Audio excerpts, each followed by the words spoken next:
लाइलाज बीमारी के बाद जिंदगी की बाजी हारने वाला था, लेकिन शिराज खान ने न सिर्फ इस बीमारी को हराया बल्कि थाईलैंड में मेन फिजिक मुकाबलों में 45 ममालिक को हरा दिया। मुझे अपनी ज़िंदगी से थोड़ा खौफ था। माइंड में ये भी रहता था कि अपने आप को कोई हराम काम करके ज़िंदगी से बस थोड़ी फुर्सत से इख्तियार कर लें। उर्दू पॉइंट की वीडियोस देखने के लिए हमारा चैनल सब्सक्राइब कीजिए और बेल के आइकन पर क्लिक कीजिए ताकि आप हमारी तमाम आने वाली वीडियोस से बाखबर रह सकें। अस्सलाम वालेकुम, आप देख रहे हैं उर्दू पॉइंट। मेरा नाम दानिश हुसैन। आज मैं आपकी मुलाकात एक ऐसे पहलवान से करवाने जा रहा हूं जिन्होंने गिर कर संभलना सीखा है। इनका नाम है शिराज खान। अभी हाल ही में ये थाईलैंड में पाकिस्तान का नाम रोशन करके आए हैं। ये पाकिस्तान का फख्र है। 45 ममालिक में पहली पोजीशन इन्होंने मेंस फिजिक में हासिल की है। लेकिन इससे पहले ऐसे नहीं थे। आज से ठीक 4 साल पहले इन्हें एक मैदे का आर्जा मुब्तला होता है और इसके बाद ये बिस्तरे मर्ग में चले जाते हैं। इनकी हालत ये होती है कि ये अस्पताल से भाग के अपने घर जाते हैं कि मैं आखिरी दफ़ा अपने फैमिली के लोगों को मिल लूँ। लेकिन उसके बाद ये गिर के संभलते हैं, अपने आप को संभालते हैं और फिर फिटनेस कैसी है, सेहत कैसी है, मुकाबले कैसे हैं, ये सारी चीज़ें आपके सामने। तो बड़ी दिलचस्प गुफ्तगू इनसे होने वाली है। इनकी कहानी इन्हीं से ही जानते हैं। जी अस्सलाम वालेकुम। जी वालेकुम अस्सलाम। वो टर्निंग पॉइंट कौन सा था जिसने आपको मोटिवेट किया और ये कहानी थी क्या? जो आपने फरमाया बिल्कुल ठीक है। इसमें नो डाउट कोई शक और शुबात नहीं है कि अल्लाह ताला ने आप समझे कि एक दूसरी ज़िंदगी दी और उसके बाद एक तो ज़िंदगी मिल जाना होता है। मेरे ख्याल से एक दूसरी चीज़ होती है मोटिवेशन। अगर वो मिल जाए तो बंदा वैसे ही एक तरह से दोबारा जी उठता है। तो अल्हम्दुलिल्लाह अल्लाह का करम से अल्लाह ताला ने एक मोटिवेशन दी जिसकी वजह से मैं अभी यहाँ पे हूँ और अल्हम्दुलिल्लाह बहुत ज़्यादा बेहतर हूँ। और वो मुझे समटाइम खुद ही भी यकीन नहीं होता कि मैंने इस तरह से एक लाइफ देखी थी और अल्हम्दुलिल्लाह माँ बाप की दुआओं, बड़ों की दुआओं की वजह से आज ये मुकाम। अच्छा, ये मैं एक और चीज़ ऐड कर दूँ यहाँ पर कि ये पहले से बॉडी बिल्डर नहीं थे। ये फिज़िक जो देख रहे हैं, ये जब बीमारी से रिकवर हुए उसके बाद इन्होंने अपनी फ़िज़िक बनाई। इस मैच्योर एज में फ़िज़िक बनाना, अपने आप को फ़िट रखना, ये भी बड़ा मैं समझता हूँ जोशियर लाने के मुतरादिफ है। तो ये कि अपने आप को फ़िट रखने का ख्याल पहले नहीं आया? आप पहले तो बड़े बल्की से थे, मैंने आपकी तस्वीर भी एक देखी। तो ये सफ़र शुरू कैसे हुआ था कि आप पहले इतने हेल्दी बल्कि उसके बाद आप बीमार पड़ गए? ये सारी ज़रा कहानी बताएं। जी बिल्कुल, आप सही फरमा रहे हैं। लेकिन मैं ये एक बात ज़रूर ऐड करना चाहूँगा जिसमें हमने बहुत दफ़ा ये बात सुना है, अल्लाह जो करता है बेहतर करता है। तो इसमें एक मेरा कामिल है, एक बड़ा पक्का पुख्ता यकीन तो बहुत ज़्यादा हो चुका हुआ है क्योंकि मैं पहले तकरीबन 120 वेट पे भी रहा हूँ, बहुत ज़्यादा बल्क पे ही रहा हूँ और उसके बाद एकदम स्किनी लाइफ भी देखी है। लेकिन when I was like very fatty boy, तो उसमें मुझे बहुत सारी बीमारियां लगी जिसमें यूरिक एसिड, कोलेस्ट्रॉल और blood pressure. And blood pressure what, नीचे का 110 ऊपर 120 तक मेरा शूट किया हुआ है, जिसमें अक्सर मुझे एम्बुलेंस में कभी यहाँ लेके जा रहे हैं, कभी वहाँ लेके जा रहे हैं। मैंने इस किस्म की लाइफ भी देखी। तो जो मैंने आपको बताया ना, अल्लाह जो करता है बेहतर करता है। अगर आप इस चीज़ में यकीन हो तो यकीन माने, ट्रस्ट माई वर्ड्स, आप किसी भी स्टेज में आके अपने आप को कभी मायूस होता नहीं देखेंगे। तो इसमें मैं अपनी एक मिसाल ये देने जा रहा हूँ। देखिए, मैंने एक अपनी लाइफ में एक बहुत हार्ड टाइम देखा जिसमें मुझे एक हेपेटाइटिस ए भी हो जाता है, बी भी हो जाता है, ई भी हो जाता है और मैं एकदम 97 से कट ऑफ होकर 47 वेट के ऊपर आ जाता हूँ। उसके बाद एक मैंने आपसे बताई कि मेरी बीमारी थी जिसमें हाइटरसानिया लार्ज मुझे हो जाता है, जिसमें ये मेरी कंडीशन आ चुकी थी कि पानी भी पियो तो आपके वो वापस आ जाता है।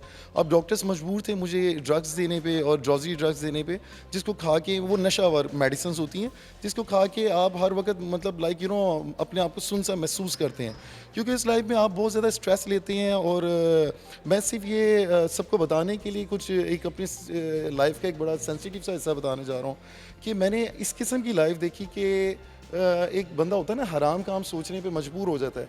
जब मैंने देखी दुबई में काफ़ी अर्सा रहा हूँ, वहाँ तकरीबन मुझे 8-9 साल 10 साल मैं वहाँ भी रहा हूँ। वहाँ के फ्रांस के डॉक्टर थे, लबनान के थे, जॉर्डनियंस थे, यानी एक मिस्री डॉक्टर था, बहुत अच्छा प्रोफेसर था, वर्ल्ड का फेमस डॉक्टर भी है। उन सबको मैंने चेक करवाया और किसी से यानी ठीक नहीं हो पाया। और जब पाकिस्तान आया, यानी कि बैरून मुल्क से भी इसका इलाज नहीं, मैं वहाँ पे अपना इलाज करवाता रहा। इनफैक्ट मेरी इंश्योरेंस थी, अच्छी कंपनी थी, एमरेट्स थी, तो मैं एक अच्छी यानी अच्छे प्रोफेसर्स डॉक्टर्स को चेक एमिरेट्स में क्या किस शोबे में सर थे? मैं एमिरेट्स लॉजिस्टिक्स में था, बेसिक लॉजिस्टिक्स में रहा हूँ। तो उसके बाद पाकिस्तान आता हूँ, पाकिस्तान आके प्रोफेसर्स को चेक करवाया, जिसमें एक इंडोस्कोपी होती है, उसमें पता लगता है जी इन लार्ज जो है आपका हाइटेसनी है।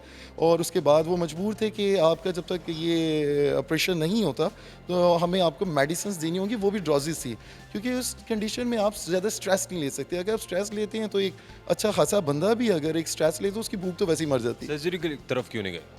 सर जी मेरे उस टाइम ऑलरेडी माशाल्लाह उस टाइम 2 बच्चे थे, ठीक है, अल्लाह ज़िंदगी दे, मेरे वालिद साहब भी हैं और वालिदा का बस अभी साल हुआ नहीं है, इंतकाल हो चुका हुआ है। तो बस आपकी एक होता है ना माइंड में कि यार क्योंकि डॉक्टर्स ने बताया होता है कि अगर आपकी सर्जरी होती है तो 6 महीने तक आपको हम लोग आर्टिफिशियली फूड यानी मतलब खुराक की नाली वो पेट के ज़रिए खुराक देते हैं, अल्लाह बेहतर जानता है इस चीज़ में। तो इस तरह की कुछ कंडीशंस थी, तो मैं घबरा गया था कि मैं उस साइड पे नहीं जा पाया ना। इनफैक्ट कि उस टाइम भी मेरी इंश्योरेंस थी, मैंने नहीं करवाया, फाइनेंशियली भी यानी कॉस्टली होता है, लेकिन मुझे अपनी ज़िंदगी से थोड़ा खौफ था। आप सर्जरी की तरफ भी नहीं गए, हॉस्पिटल से भी भाग गए, चाहते क्या थे जिंदगी से? सर हॉस्पिटल से भागना इस ये भी एक मसलियत है, मैं जिस तरह के पहले भी कह चुका हूँ, अल्लाह जो करता है बेहतर करता है। एक्चुअली वो रात मेरी बड़ी तकलीफ़ दे सी थी, क्योंकि 10 दिन से मुझे कुछ ड्रिप्स लगी थी, कुछ खा पी नहीं सकता था मुंह के ज़रिए।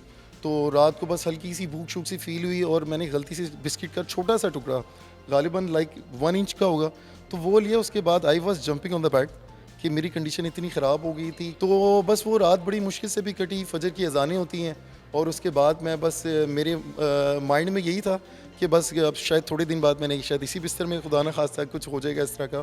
तो फिर माइंड में ये भी रहता था कि अपने आप को अल्लाह ना करे कोई हराम काम करके ज़िंदगी से बस थोड़ी फुर्सत से इख्तियार कर लें। तो लेकिन यहाँ तक आपने सोच लिया? बिल्कुल ये बस ये मैं लेकिन सबको बिल्कुल ये बताना चाहूँगा, कभी गिव अप मत कीजिए, कभी गिव अप मत कीजिए।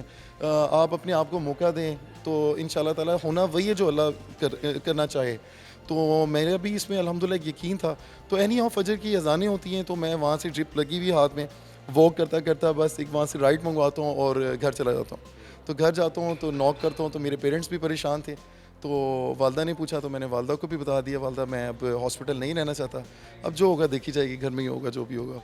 तो उस टाइम मेरी वाइफ ने बड़ा कोऑपरेट किया। तो यानी मतलब मैं सोता हूँ, उसके बाद बस एक थोड़ा सा फ्रेश सा उठता हूँ और अपना डाइट प्लान बना रहे हैं, सब कुछ कर रहे हैं, मतलब एक मोटिवेशन दोबारा आती है कि नहीं यार एक दफ़ा और कुछ करके देखते हैं। तो अल्हम्दुलिल्लाह अल्हम्दुलिल्लाह अल्हम्दुलिल्लाह उसके बाद उम्रे के लिए भी एक मामू मामी ने मौका दिया कि आप उम्रे के लिए जाएं। वापस आता हूँ, आबिस ज़मज़म और ये वो सब कुछ। तो अब यानी मतलब न्यूट्रिशंस और ये वो सब कुछ करने के बाद बड़े लोगों ने मजाक भी बनाया, कुछ लोग हंसते भी थे उस टाइम, मेरे कुछ थे, कुछ दोस्त भी थे।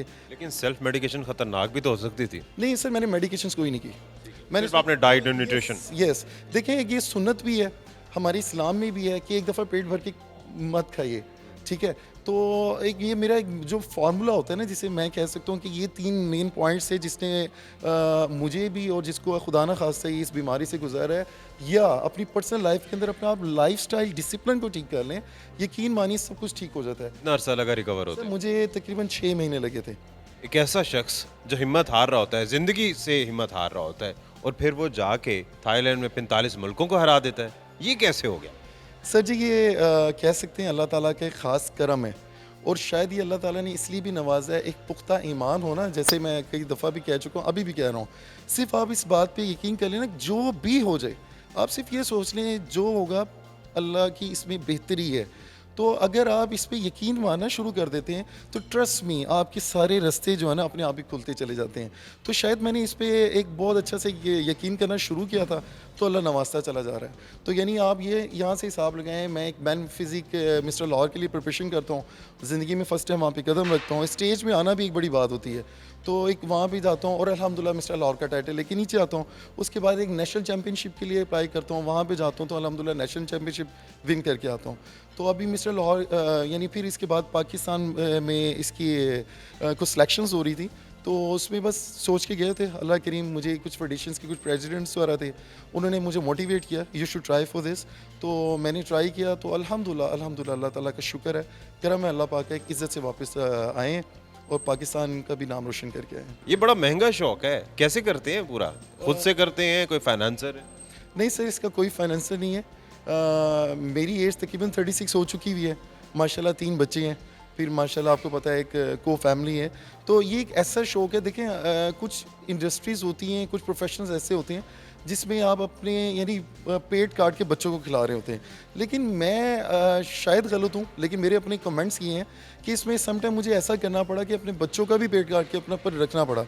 आप शायद इसको खुद गर्जी कहें, लेकिन मेरी एक नेक नीयत यही थी कि यार एक पॉइंट मिले, उसके बाद अपने आप को प्रोफेशनली लेके आऊँ, एक नाम बनाऊँ ताकि बच्चों को भी प्राउडफुल हो, और उसके बाद मैं कुछ प्रोफेशनली अच्छा एक कुछ देख पाऊँ अपने आप को भी फ्यूचर में, ताकि बच्चों का भी फ्यूचर बेटर हो। क्या नाम था इस कंपटीशन का जो थाईलैंड में था? सर ये 39th NBBI वर्ल्ड चैम्पियनशिप हुई थी, और जिसके अंदर डिफरेंट कैटेगरीज के कंपटीशंस हुए थे। बॉडी बिल्डिंग हुई थी, क्लासिक हुई थी, डायनाम फिजिक हुई थी और मैन फिजिक हुई थी जी। और आपने 2 में हिस्सा लिया था? जी, मैंने 2 कैटेगरी में हिस्सा लिया था। एक मैन फिजिक था, एक डायनाम थी, जिसमें फिटनेस मॉडल भी आप कह सकते हैं। तो अल्हम्दुलिल्लाह एक मैं गोल्ड, जिसको फर्स्ट पोजीशन बोलते हैं, और ये एक में सिल्वर, ये सेकंड कैटेगरी थी। आप 2 मेडल्स लेकर आए हैं, एक फर्स्ट है, एक सेकंड है। उसके बाद पजीराई तो खूब हुई होगी हुकूमती सतह पर, वज़ीर खेल आए होंगे, मिले होंगे, इनाम दिया होगा।